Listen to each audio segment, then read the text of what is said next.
Thank you very much for coming to this screening on this Labor Day weekend themes. My name is Carlos Taboada, and we're going to have with us also Eduardo Martinez, Vice Mayor of the City of Richmond.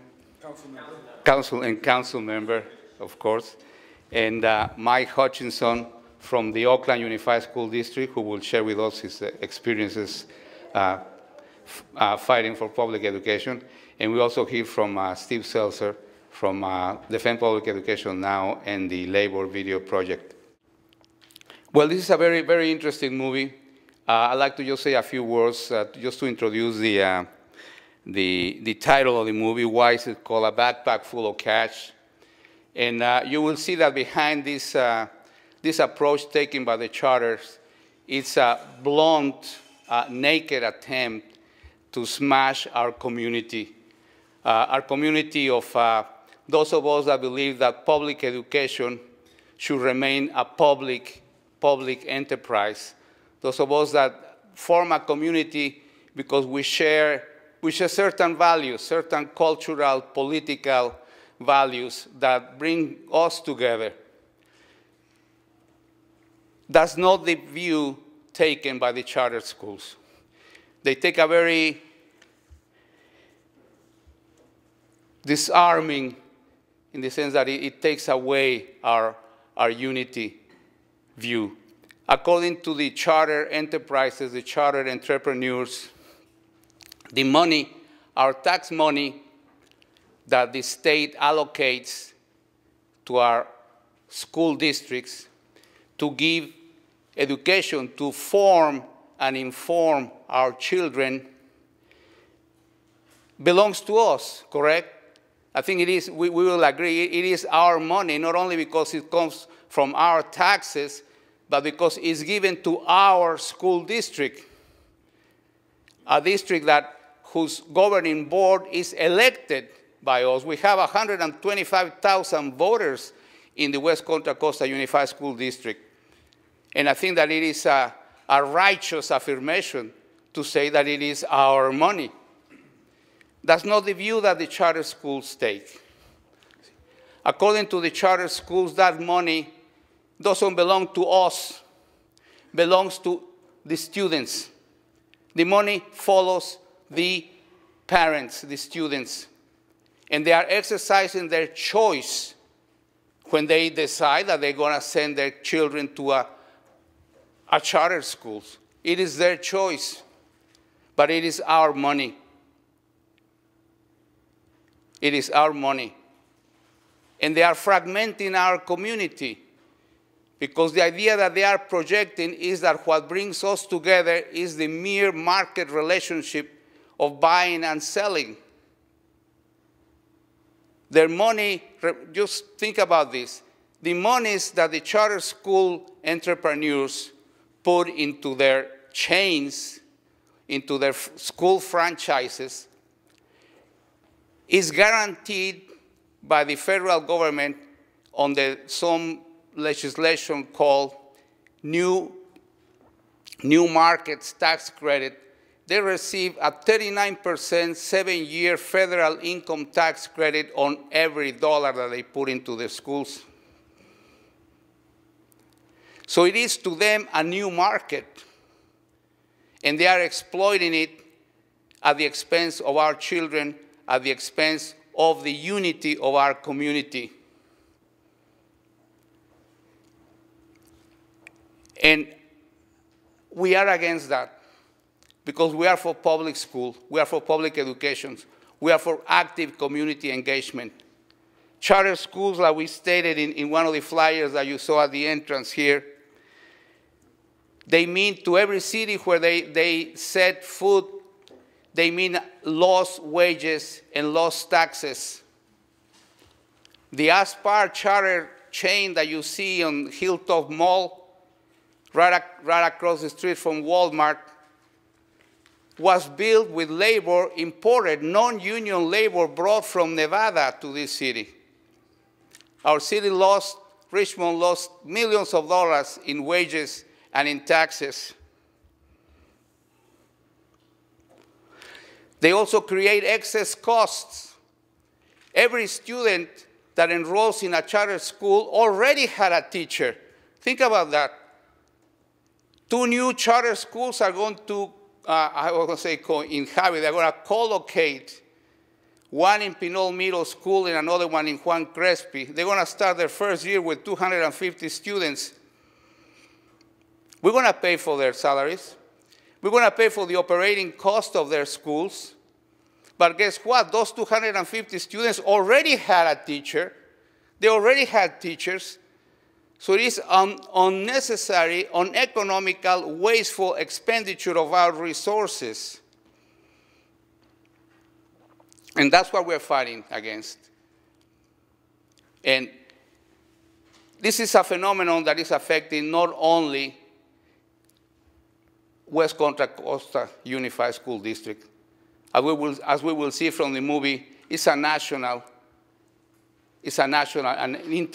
phenomenon. Okay? This is a naked grab of the corporate power structure to grab a hold of one of the last remnants of free education, of unionized active labor. I wanted to mention also that I am running, and recently I filed the official papers, and I will pass the microphone right after this. I will be running on this November 6th election for the school board of this district, and I hope I can count with your support then, because that will be the beginning of our resistance. We're going to start this. I see this election on November 6th as the beginning of a change in our strategy from a hit and run kind of guerrilla tactic to a war for position, okay?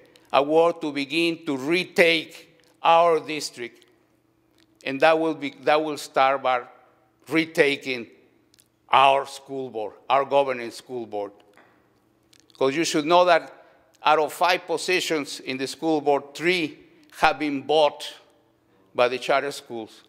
They have spent, to elect these 3 individuals, they have spent, and I'm not exaggerating, John, maybe after the movie we can stay around for a conversation.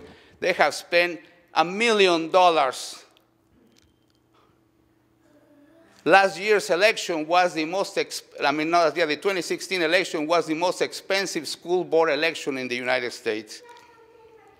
So they already poured not a backpack, a truckload full of cash to take over our system of democratically controlled public education.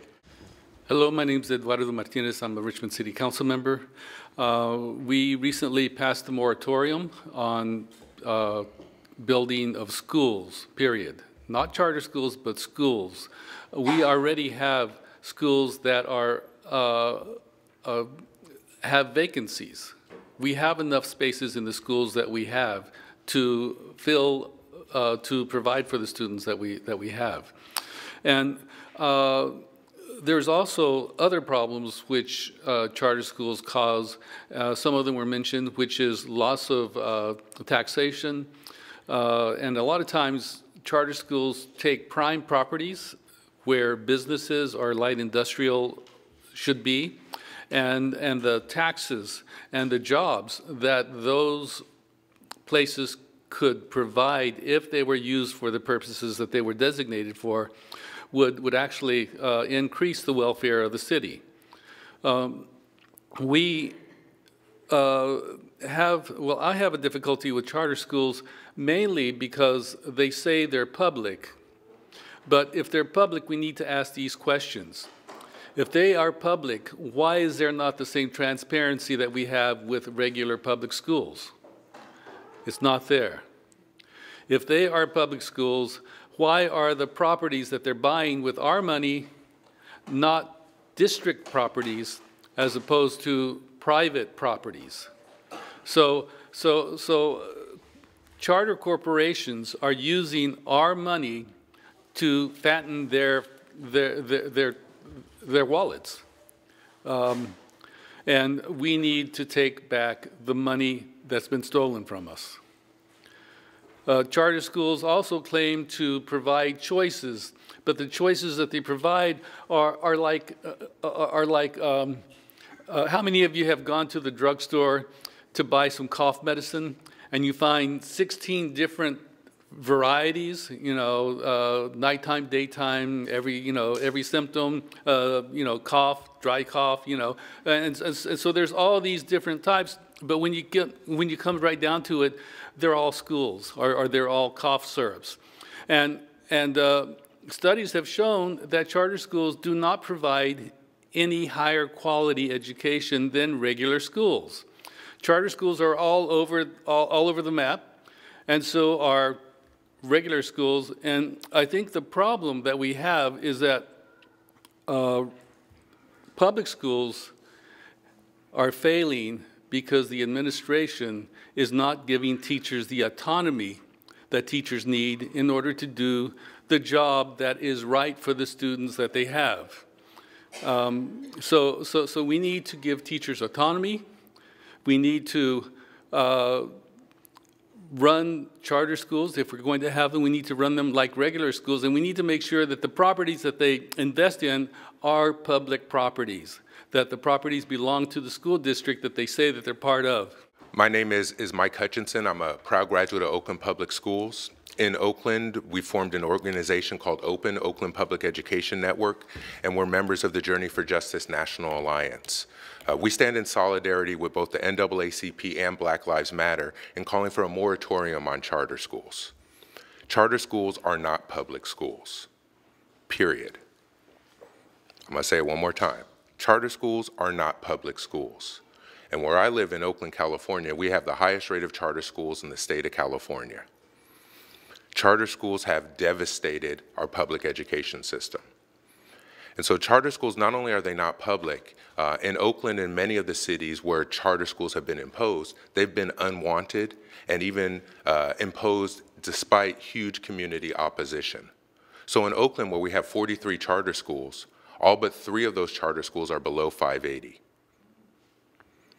We know in Oakland that if charter schools offered a better educational experience, the families in the hills would be demanding them. Instead, the opposite has happened. And charter schools have only been put in low-income communities of color. And actually, like you'll see in the film, nationally, charter schools operate under a colonial model. They find under-resourced, low-income communities, and they impose these schools on those communities. And most of these places where it's happened, the communities have been disenfranchised. For example, in Oakland, we were taken over by the state in 2003. That was when we started to see the proliferation of charter schools. And it happened right in conjunction when charter schools moved away from the early intent of many of the charter school laws. We were pitched that charter schools would be a way to incubate innovation, and then the public school system would adopt best practices. But about 15 years ago, Wall Street figured out how much money there was to be made in public education, and that's when charter schools became about privatization. And in its most basic sense, privatization means that there's going to be a profit margin extracted out of our education system. Many of us believe that public education is fundamental to our democracy. It is one of our truest common goods that we have in this country. It should not be privatized. There should not be a profit margin extracted for the same billionaires who profit off of everything in this country. And in Oakland and in Journey for Justice, what we're really trying to fight charter schools on is the idea that communities should be in control of who we pay to educate our kids. In Oakland, we never asked for charter schools to come to our city. We don't have parent-trigger charter schools where parents are forming them, or even educators. We have charter schools started by application by corporations based outside of Oakland. It's the same thing that's happening in Richmond and West Contra, Costa County. You guys are quickly on your way to becoming Oakland. And in its truest sense, charter schools compete under a capitalist model with our public education system. So why are we funding our competition? Why are charter schools spending millions of dollars in local school board elections in order to pass policies? These are people who only care about their return on investment. I'm proud to say in Oakland, I hold the record now after 2 times running for school board of having $500,000 spent against me in School Board District 5 in Oakland. This is what happens. And so please watch the movie. The movie explains kind of the technical aspects of how the money is transferred into private hands under this charter school model. The thing I really like about this movie is it highlights two important facts to me. First, that communities don't make these decisions on our own. These decisions are imposed on communities usually when they've been disenfranchised.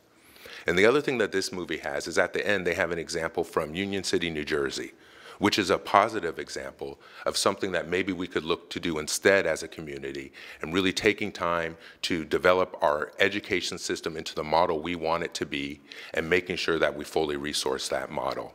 So I'm glad I was invited out here. Lastly, it is very, very important that we get a change in our elected officials. And so campaigns like Carlos's here are very important.